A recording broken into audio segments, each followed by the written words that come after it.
Well, hello. This is going to be a one in a lifetime um, video. I've been watching. I've been watching cabs bring elderly ladies and men into a local liquor store. It's a good liquor store. I know the owner. I don't think he drinks, but he sells he sells. Let's just say he's got a tremendous clientele, and in the evening,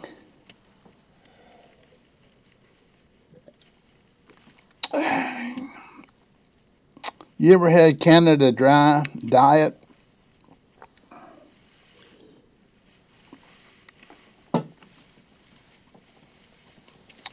It was on sale for $1, so I thought I would try it. Well, what do you think about this? What do you think about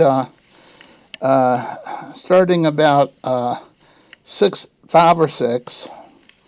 Cabs start pulling up to the local liquor store, and elderly folks come out, probably an equal number of women and men. I would say maybe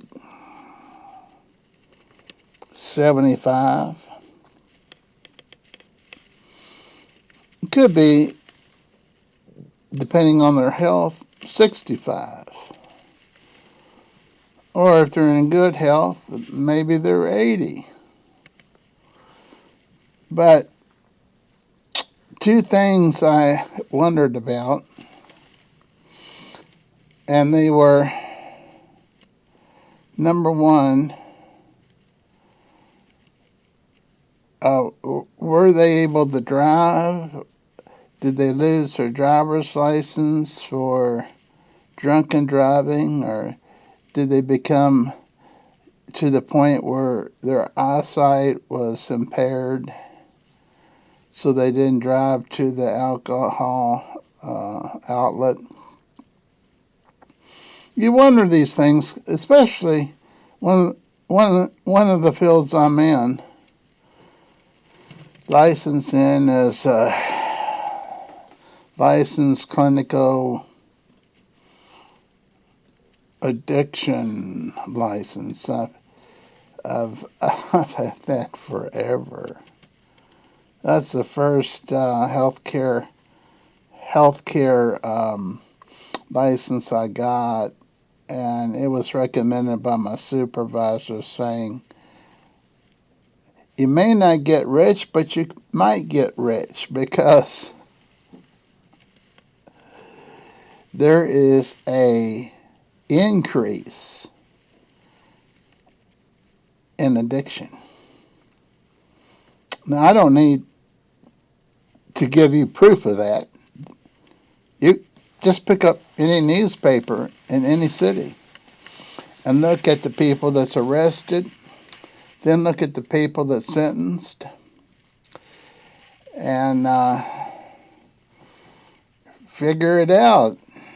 Now, here's the beautiful thing about what I'm telling you tonight, and that is these folks, these elderly folks, are smarter even at their age than all these people getting arrested for making and selling methamphetamine, driving drunk. I've had them come in to my office saying, I can't understand why they put me over because I can drive better when I have a 6-pack or 12-pack of beer. Well, I said, well, I'm not going to disagree with that. I'm going to help you with this. I'm going to ask you a few questions. Did you check to see if your headlights and your hind lights were all working each time that you got arrested? Now I'm talking about, this is the younger group. I'm talking about, we'll go back to the elderly group. They've learned better. They said, we never thought about it. I'll tell you something else you never thought about. And this gets more people than you think. You've got a license plate on your car, don't you? Yeah. When was the last time you looked at that license plate to see if the light bulb under it worked or had gone out? Well, I didn't even know. I didn't even know there was a light bulb under the showing my license plate. Well, so that's why you came here. You came here to get a little bit of education. Now, you also came here because you wanted to know what attorney might help you. And I've been doing this for 30-some years here in this town. I know all the attorneys.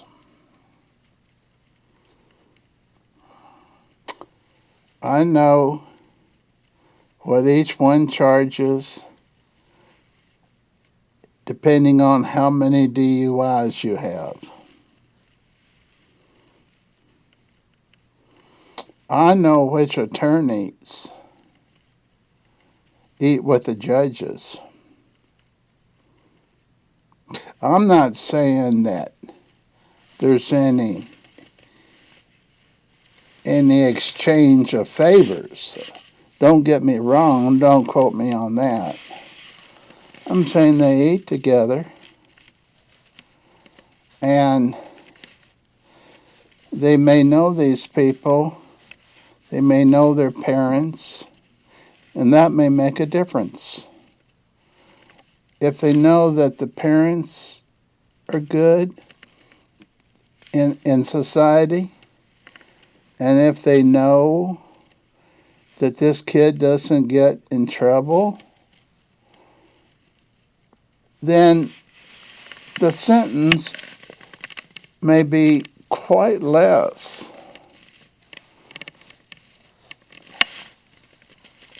than if you went to one and paid him the minimum that he'd take.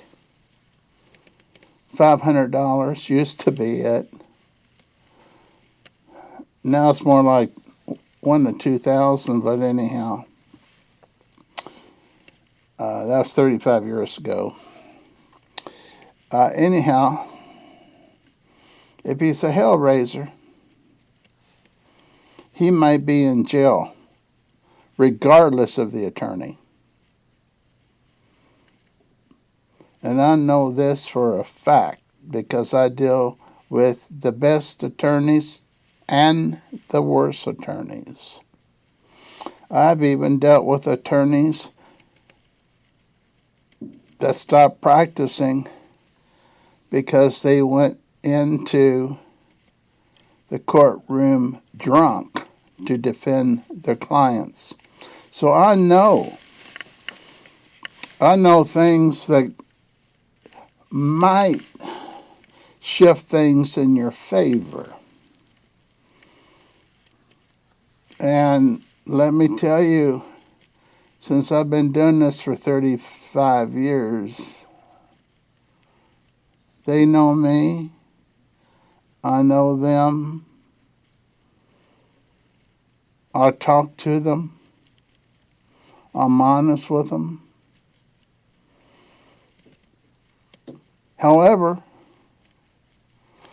the other people that go to healthcare providers, if the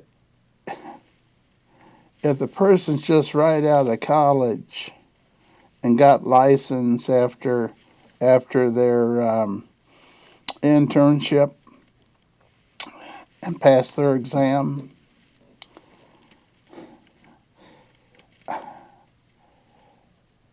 I would ask them, how long have you been treating people with substance abuse? And if they say, you're the first person,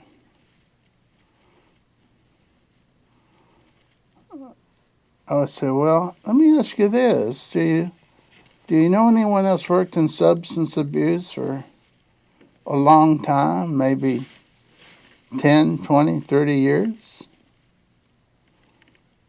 And I said, yeah. Yeah, Jim Wortham's got his own clinic.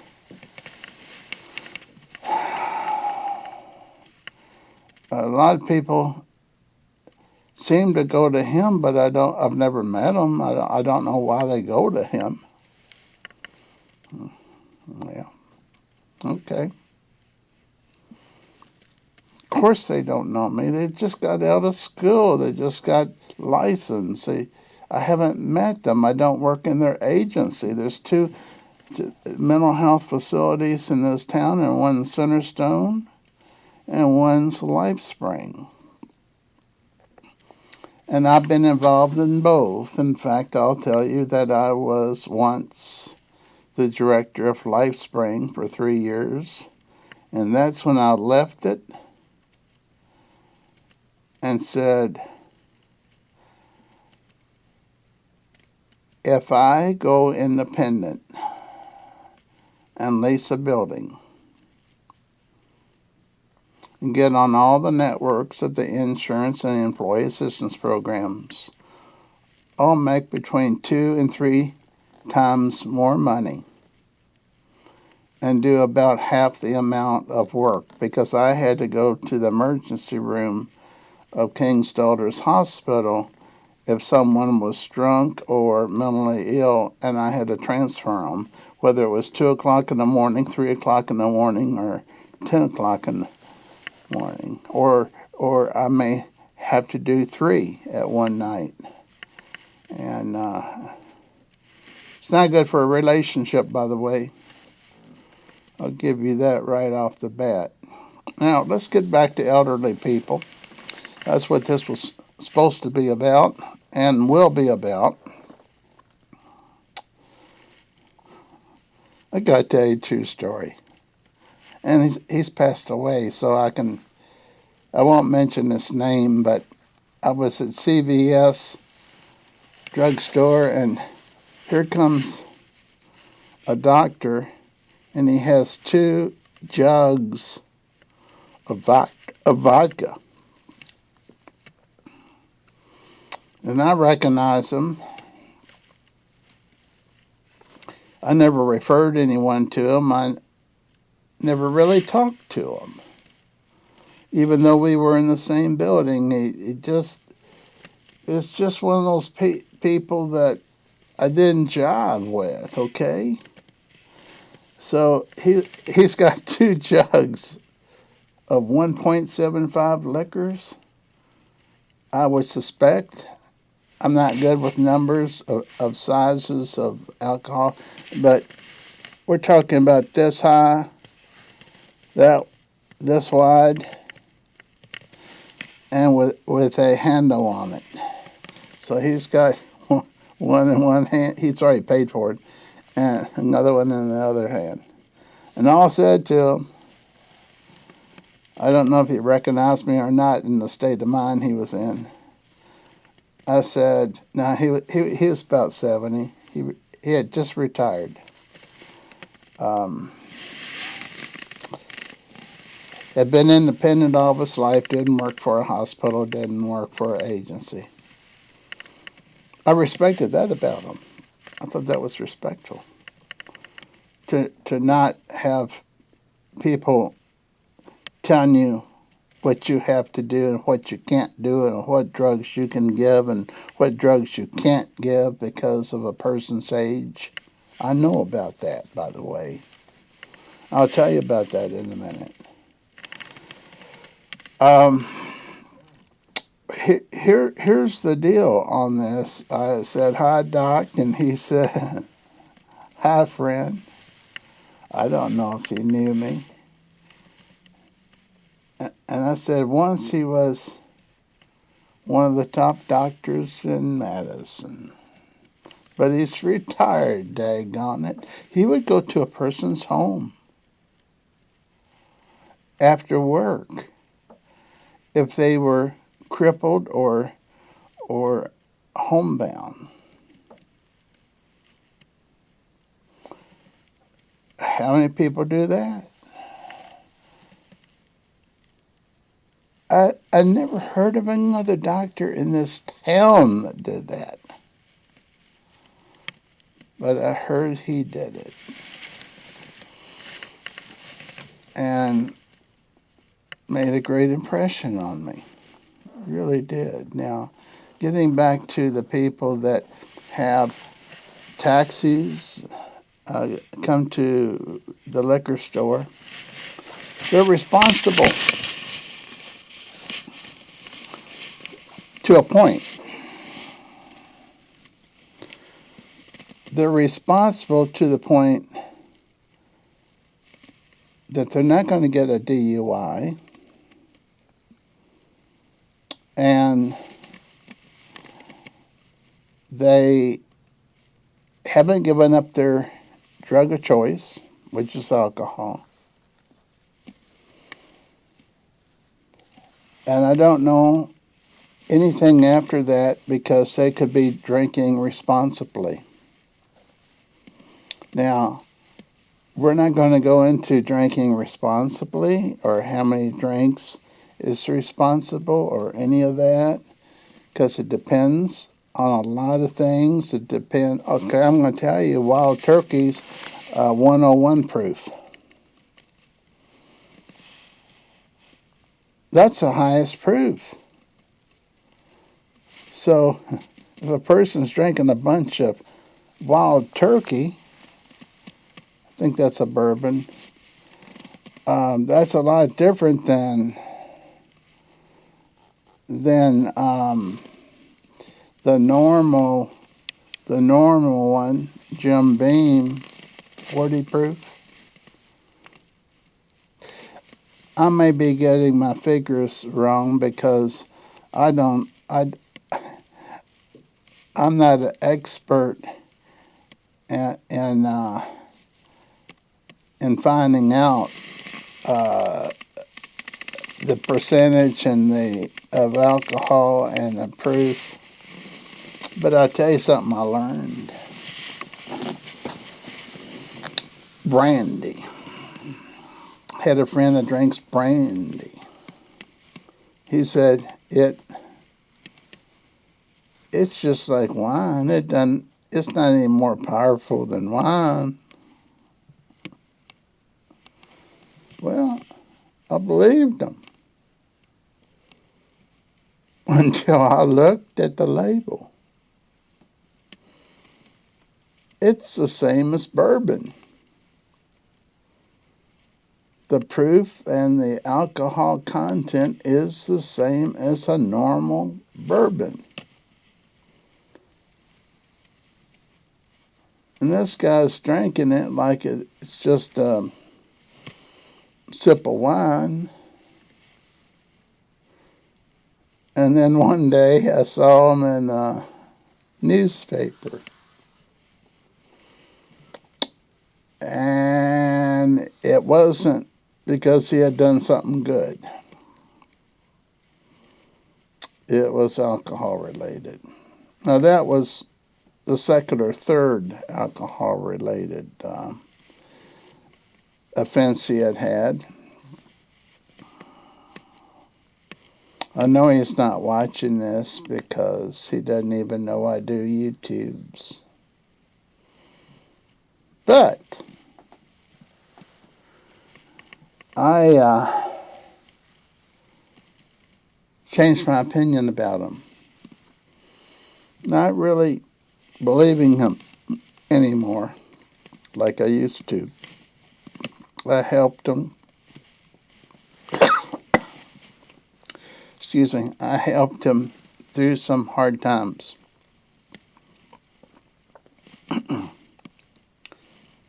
I helped him through some hard times, and almost to the point where he, excuse me, after a few years of seeing him, I saw him as a friend, and then there were some rapid, psychotic, I'm talking about psychotic, invitations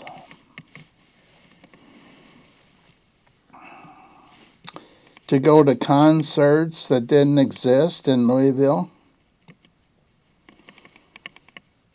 And he was going to pay for driving me there and paying for my food and paying for my motel room.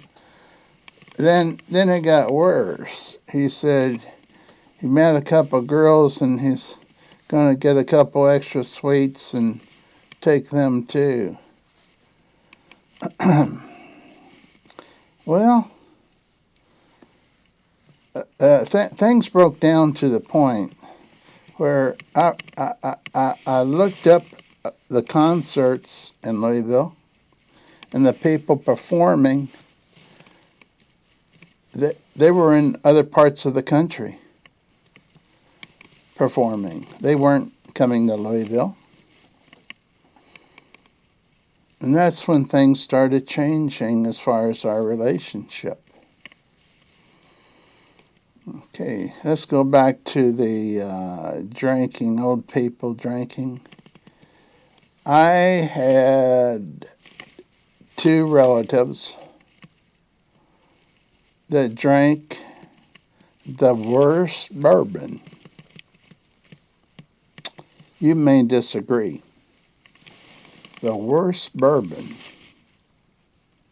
and lived to almost 100 years old. Now, why did they drink this bourbon? Because their husbands worked for Brown Forman in Louisville. I think that's the name of it, Brown Forman. It was called, hold on to your seats. If you've never drank it, you only want to do it once. Early times.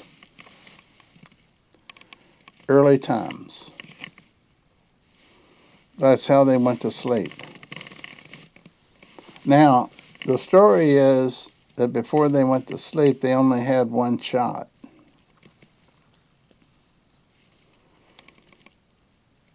Got a question for you. How many people stop at one shot?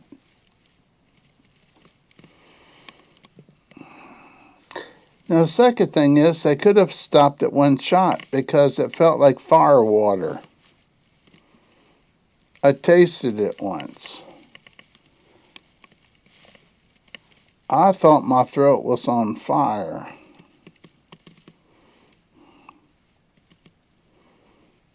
But they were used to it, and how I knew was I went to my brother's home, and when he was married, these two relatives would come and visit him once a year, and they left early times there for them to drink. They didn't drink it. So I opened up the closet, and there's those bottles of early times. So let's see if there's any correlation between all these elderly people drinking alcohol and early death. And I'm going to say I'll lean on the yes side because I don't know how much they're drinking. I don't know if they're mixing it with Canada Dry or 7 Up or Diet Coke or whatever. I don't know. I don't know if they're just drinking just 1 ounce or that much. If they're drinking that much,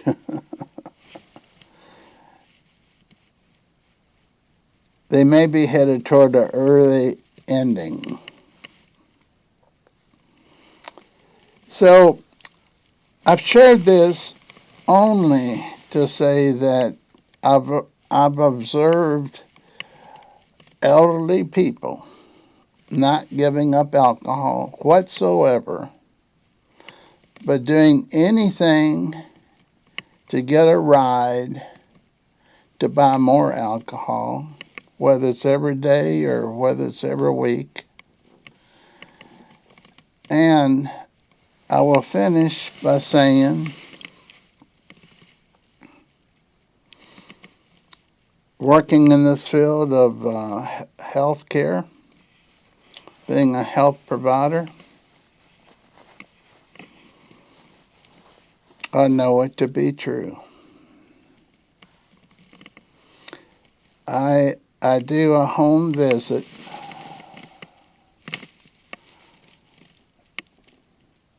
and the lady is 82 years old and she's got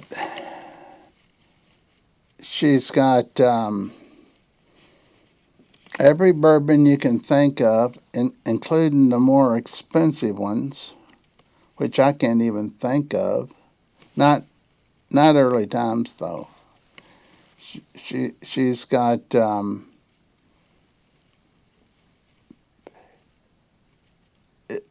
Bailey's Irish Cream, several bottles hanging around.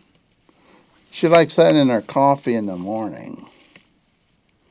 It gives her a feeling of feeling good after she puts about 50% half coffee and half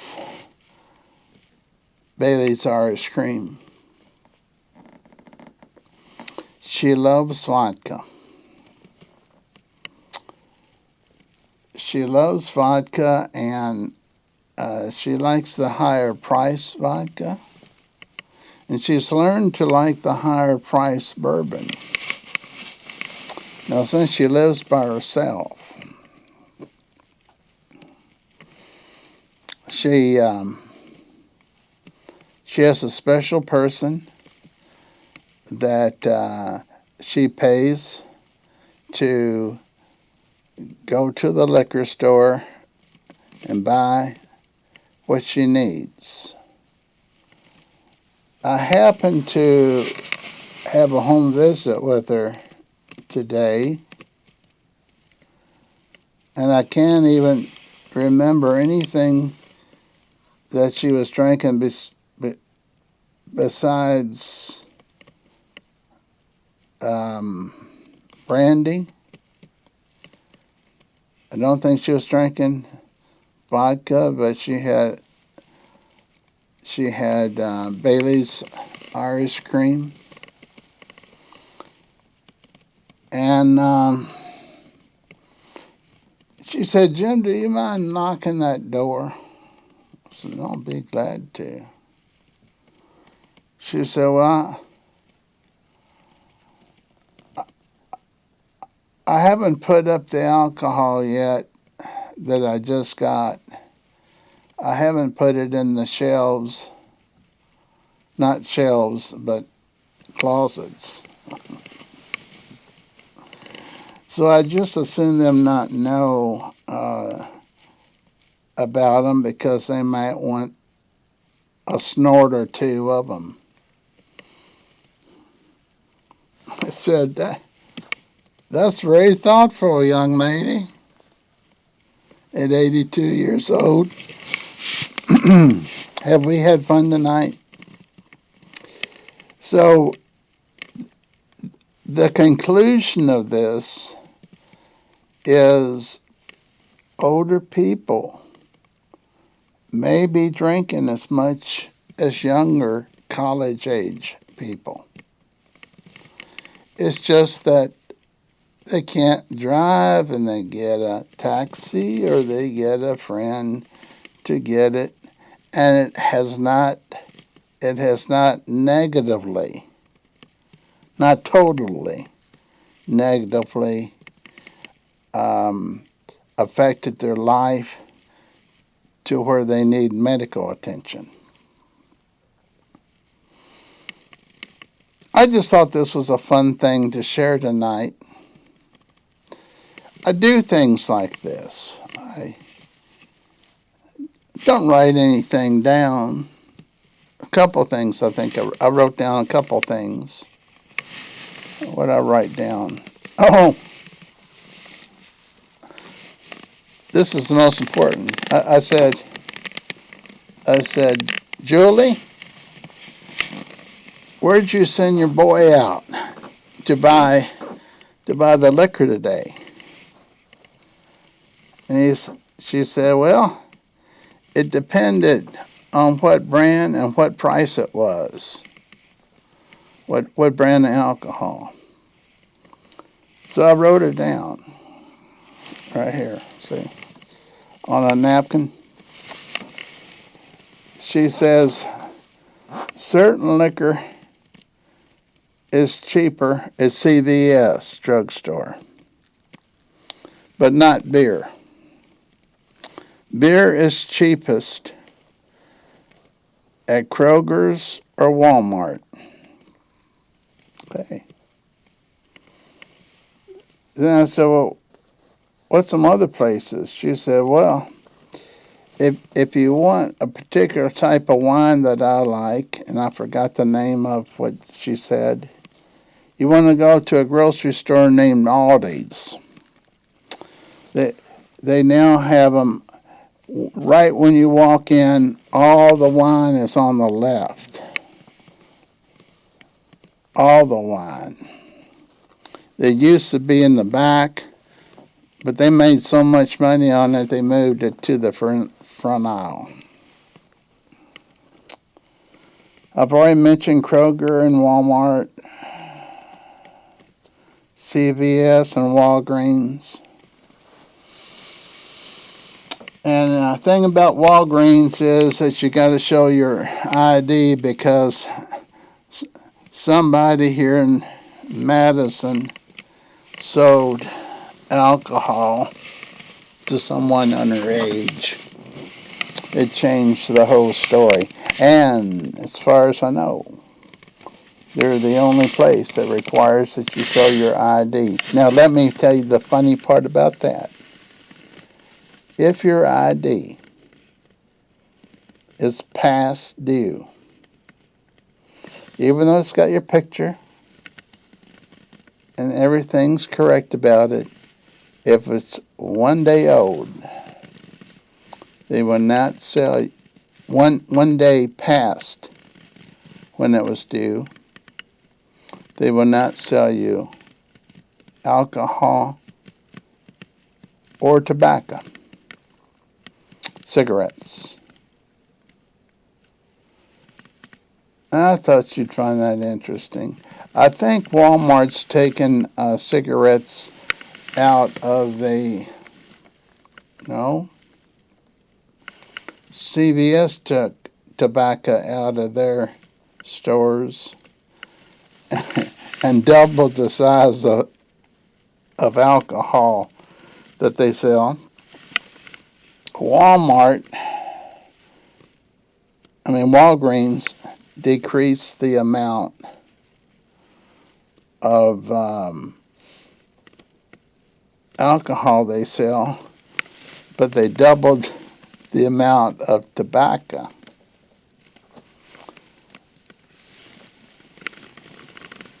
Well, That's my story for tonight. Hope you enjoyed it. If you like more stories like this, hey, this is the second one I did tonight. We'll see if anybody watches it. And you can always hit that you want to see more. If you want to see more, instead of just hitting subscribe, hit the highest of the subscribe. That way,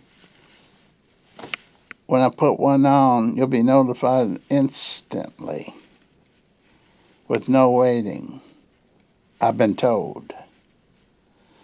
So, I'm wearing this red hat because someone sent me a message saying I look good in red.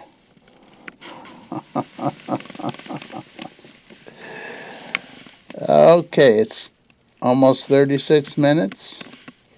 I hope we had a good time. Take care. Talk with you later.